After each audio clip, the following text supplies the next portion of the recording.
You ask Tiger to solve. This deals with linear equations with one unknown.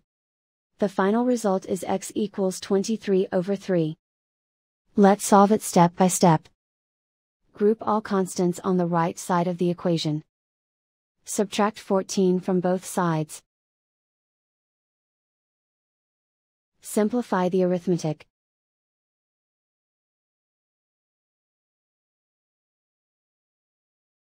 Isolate the x. Divide both sides by 6. Simplify the fraction.